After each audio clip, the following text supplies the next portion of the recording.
الحمد لله نحمده ونستعينه ونستغفره ونعوذ بالله من شرور أنفسنا وسيئات أعمالنا من يهده الله فلا مضل له ومن يضلل فلا هادي له واشهد أن لا إله إلا الله وحده لا شريك له واشهد أن محمدا عبده ورسوله صلوات الله وسلامه وبركاته عليه. أما بعد فإن خير الكلام كلام الله وأحسن هدي محمد صلى الله عليه وسلم وشر الأمور محدثاتها وكل محدثة بدعة وكل بدعة ضلالة وكل ضلالة في النار. As we were speaking about the affairs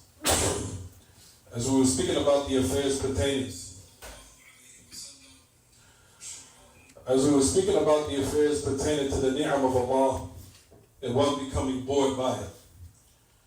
You'll find, like we mentioned in the ayat to Surah Saba, where Allah subhanahu wa ta'ala mentioned that the people of Saba, which is in Yemen, which is the area currently called Masjid, they made that dua, فَقَالُوا رَبَّنَا بَاعِدْ بَيْنَ أَسْفَارِنَا وظلموا أنفسهم فجعلناهم أحاديث ومزقناهم كل ممزق إن في ذلك لآيات لكل صبار شكور.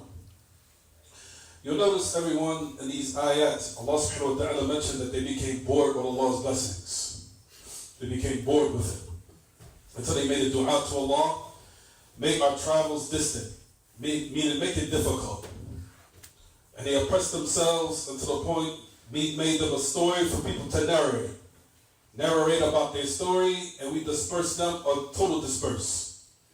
Verily in that are signs for every sabbar shakur, every person that's patient and thankful. You'll find, like we mentioned everyone, the affairs pertaining to the ni'am of Allah and how to protect them is from those hard affairs in which every human being struggles to protect. You'll find, as we mentioned everyone, the way one protects it is to subject it into the obedience of Allah and utilize it for that only. And that there's certain matters that as a result of it, Allah can remove it. We talked about the affairs pertaining to the ahadith of the Salaf. As you'll find as it comes upon some of these Salaf that they used to mention. فَالْعَاقِلُ الْحَازِمُ مَنْ يَسْتَدِيمُ النِّعْمَةِ ويداوم على الشكر والإفضال منها على عباده واكتساب ما يفوز به في الآخرة وابتغ فيما آتاك الله دار الآخرة ولا تنس نصيبك من الدنيا وأحسن كما أحسن الله إليك. Thus the wise and decisive everyone continually sustains the blessings and persistently gives thanks and bestows it upon his servants. Meaning that he utilizes what he has, that Allah has given him, in order to aid the people as much as he is able. Acquiring what secures him in the hereafter.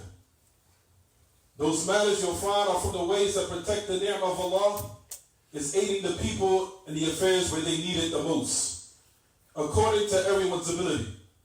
It also comes in another statement from the Salaf, and they say, مَنْ أُنْعِمَ عَلَيْهِ بِنِعْمَةٍ تهافتت عليه عوام الناس لأهويتهم وكذا نعمة الدين من العلوم الدينية والربانية والحكم الإلهية.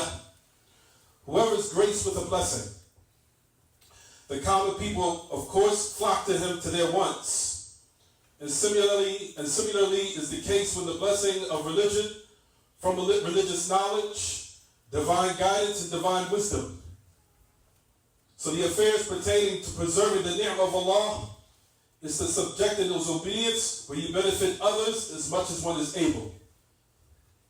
You'll find that it comes in the Sahih Muslim, where the Prophet ﷺ made this dua, where he said, Allahumma inni a'udhu bika min zawali ni'matik, wa tahawuli afiyatik, wa fuja'ati niqmatik, wa jami'i sakhatik. Oh Allah, I seek refuge in you from removing your blessings.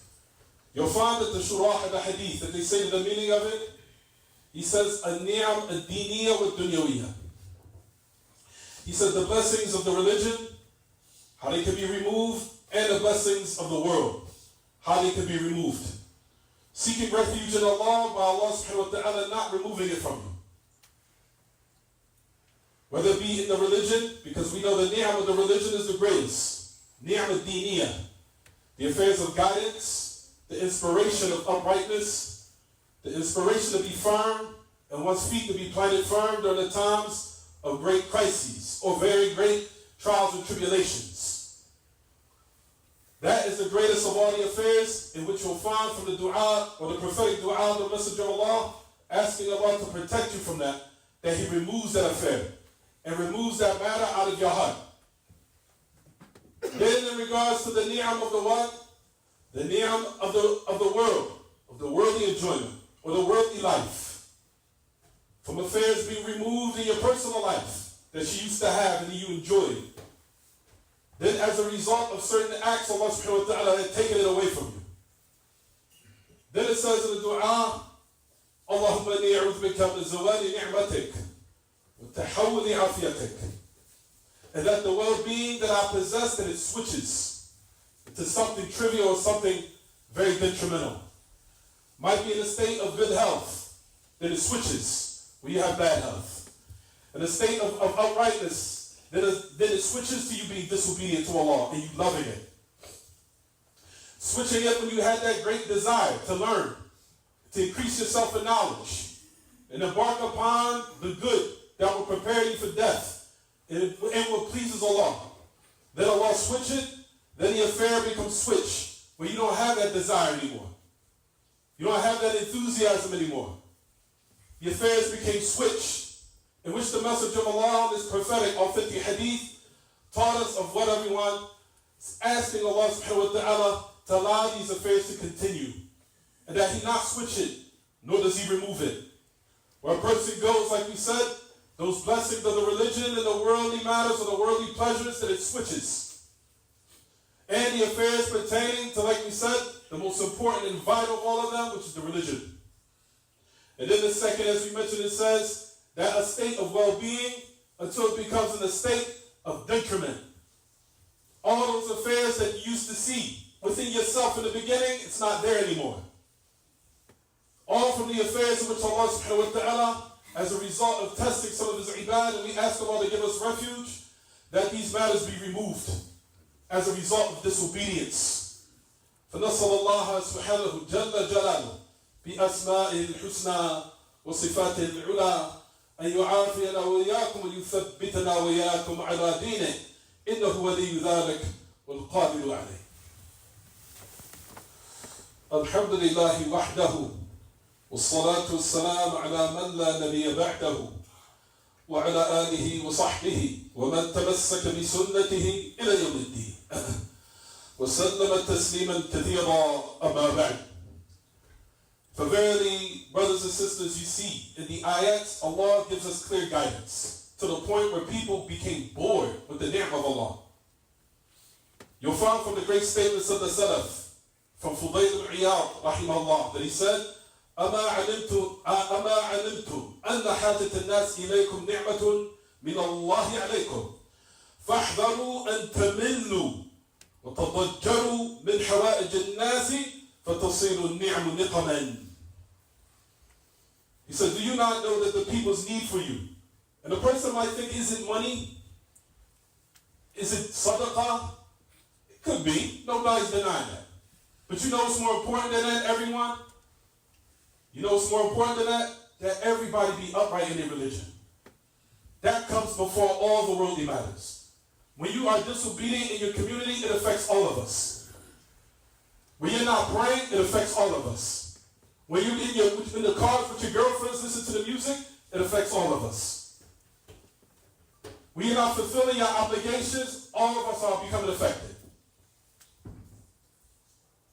Even the brothers and your sisters in other countries are becoming affected. Why? Because it's rendering the Muslims in a state of weakness where He gives the enemies of Allah and those that awliya of the devil power over us as a result of our disobedience. So when you're at home and thinking, oh, I'm on the phone, just busting it out, I think life is, it's not a big deal. I'm not praying, ha, ha, ha, ha. You're affecting everyone. That's the reason why Islam tells us to rid ourselves of selfish attitudes. That we're all affected together collectively. It's not just about me. I'm going through. When you don't pray, you affect all of us. When you and your girlfriend, you affect all of us. When you lying and becoming shiesty and dishonest in your dealings and your transactions in business, you're affecting all of us. You're making Islam look bad. You're affecting all of us. Listen to the great statement of Fudail ibn Iyad, rahimahullah. He said, do you not know the need of the people of you is a ni'mah? Like I said, keep in mind, we're talking about the religion. It's a ni'mah from Allah upon you. Now listen to this statement. فَاحْذَرُوا أَن تَمِلُّوا وَأَن تَضَجَّرُوا مِنْ حَوَائِجِ النَّاسِ فَتَصِيرُ النِّعَمْ نِقَمًا. He said, be on guard. Be cautious that you become bored. You become fed up with the need of the people until those blessings become curses. You'll find that the great Imam al-Bayhaqi said upon Ibn al-Hanafiyyah أنه كان يقول أيها الناس اعلموا أن حوائج الناس إليكم من نعم الله عليكم فلا تملوها فتتحولوا نقما واعلموا أن أفضل المال ما أفاد ذخرا وأورث ذكرا وأوجب أجرا ولو رأيتم المعروف رجلا لرأيتموه حسنا جميلا يسر الناظرين ويفوق العالمين. The Bayhaqi he mentioned upon Ibn al-Hanafiyyah, O people, know that the needs of the people towards you are among Allah's blessings upon you. So do not despise them, lest that it turns into curses. And know that the best of wealth is that which leaves a reserve of goodness, inherits a legacy of remembrance, and warrants a reward. And if you saw kindness as a man, you would see him beautiful and pleasing, delightful to onlookers, and surpassing the learned. These are from the traits of Islam, how beautiful this religion is. The problem is us, as it says in the poetry, نعيب زماننا والعيب فينا وما لزماننا عيب سوانا. We criticize the time, but the problem is us. And there's nothing wrong with the time other than us. The uprightness, like we said, if you want to restore the honor back to the Muslims, where Allah gives us the power to dominate our enemies, then you have to be upright wherever you are. اتق الله حيثما كنت وأتبع السيئة الحسنة تمحها وخالق الناس بخلق حسن. Fear Allah wherever you are. Look to the prophetic best guidance of humanity. Look what the Messenger of Allah said. Beautiful religion. Fear Allah wherever you are. Follow up a bad deed with a good one and will erase it. Treat the people with good, kind character. Beautiful. Blessings, brothers and sisters. The last thing is it says in the dua, Sahih Muslim, and we'll leave it off here, where the Messenger of Allah said in the last part, I seek refuge in you from affair of well-being to an affair of detriment. بتحول عافيتك وفجاءة نقمتك, and that the wrath of Allah, His retribution, come all of a sudden. And Allah subhanahu wa ta'ala can punish, it can come while you're playing around and joking. We know everything in the Quran, and everything is the best of guidance. أَفَأَمِنَ أَهْلُ الْقُرَىٰ إِنْ يَأْتِيَهُمْ بَأْسُنَا بَيَاتًا وَهُمْ نَائِمُونَ أَوَأَمِنَ أَهْلُ الْقُرَىٰ إِنْ يَأْتِيَهُمْ بَأْسُنَا ضُحًى وَهُمْ يَلْعَبُونَ أَفَأَمِنُوا مَكْرَ اللَّهِ فَلَا يَأْمَنُ مَكْرَ اللَّهِ إِلَّا الْقَوْمُ الْخَاسِرُونَ. Allah subhanahu wa ta'ala says in his book in Surah Al-A'raf, do the people of the village feel secure that our punishment won't come to them and they're asleep and resting? Do the people of the village think that our punishment will not come, and they're joking around and they're playing in their own world, in the most highest level of security and safety, and then the law punishment come? Do they feel secure from the punishment of Allah? No one feels secure except the people at lost. Last thing, the hadith says in Sahih Muslim, which is a hadith and a dua that we should memorize. And especially these days and times, we need to make this dua as much as we can. This dua only is about one line. And I seek refuge in Allah subhanahu wa ta'ala. I seek refuge in you from all the affairs that make you angry. Everything that makes you angry. Because if Allah is angry with the servant, you'll never succeed. Does anyone comprehend that? Do we comprehend this, brothers and sisters? Do we really do we really comprehend these affairs?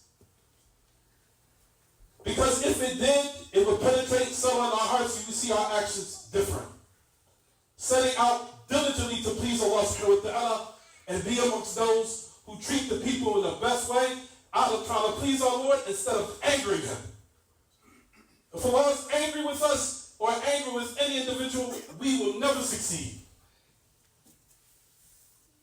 And like we said, brothers and sisters, keep in mind the greatest of ni'am that you can do to aid all of us together is to be upright in yourself.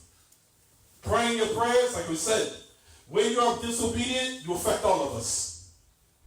When you abandon the religion, you affect all of us. When you're listening to music, you're affecting all of us. When you're mistreating your wife and your kids, you're affecting the whole community.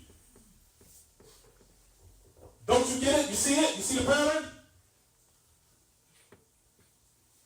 We're all affected collectively until those filthy, devilish Zionists has did what they did. Knowing that years before, those kuffar wouldn't dare to attack the Muslims. They wouldn't dare. But as a result of our weakness, the power became over our enemies. Now they have all the gall to let us know we have to restore this affair by being upright, brothers and sisters, until Allah subhanahu wa ta'ala allows us to have that strength. And then Allah will put, of course, people will lead who are upright, reflecting on who we are. Everyone wants to blame leadership. Keep in mind, from our religion, brothers and sisters, the leadership reflects on who we are. That's what the Salaf tells us to do. Never been put in charge over you, said people are reflect who we are. So the people have to change who they are. So Allah can put righteous people to lead our affairs. We're always blaming everyone else instead of sitting in the mirror and starting to rectify ourselves religiously. Then Allah subhanahu wa ta'ala will restore the honor and power and might and domination to the Muslims until these people won't think to do anything to the Muslims. How it was in the beginning, how it was in the past. May Allah subhanahu wa ta'ala allow us to protect our blessings. And may Allah subhanahu wa ta'ala restore the honor to the Muslims. Wa sallallahu wa sallam wa baraka ala nabiyyina Muhammad. Akhiru da'wana. Alhamdulillahi rabbil alamin.